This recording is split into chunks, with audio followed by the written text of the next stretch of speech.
Holidays-nale, adu namma GT Holidays da. GT Holidays, South India's #1 travel brand.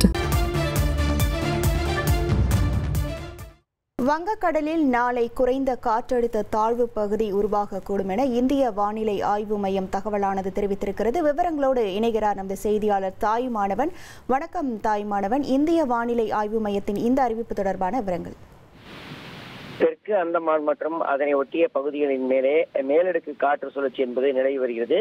இந்த தாக்கத்தினால நாளைய தினம், நாளை நவம்பர் 22ஆம் தேதி தெற்கு அந்தமான் கடல்ல ஒரு குறைந்த காற்றழுத்த தாழ்வு பகுதி உருவாக வாய்ப்பு இருப்பதாகவும், இது அதன் பிறகாக மேற்கு வடமேற்கு திசையை நோக்கி நகர்ந்து நவம்பர் 24ஆம் தேதி வாக்குல தென்கிழக்கு வங்கக்கடல்ல காற்றழுத்த தாழ்வு மண்டலமாக தீவிரமடைய வாய்ப்பு இருப்பதாகவும், தொடர்ந்து மேற்கு வடமேற்கு திசையை நோக்கி நகர்ந்து அடுத்த 48 மணி நேரத்துல தென்மேற்கு வங்கக்கடல்ல மேலும் தீவிரமடைய வாய்ப்பு இருப்பதன் காரணமாக நாளைய தினம் இந்த வங்கக்கடல்ல அந்த குறைந்த காற்றழுத்த தாழ்வு பகுதி உருவாக இருக்கக்கூடிய ஒரு சூழல்ல தமிழகத்துல பல்வேறு மாவட்டங்களுக்கு மழைக்கான வாய்ப்பு இருப்பதா வானிலை ஆய்வு மையம் தகவல் வெளியிட்டிருக்கிறாங்க.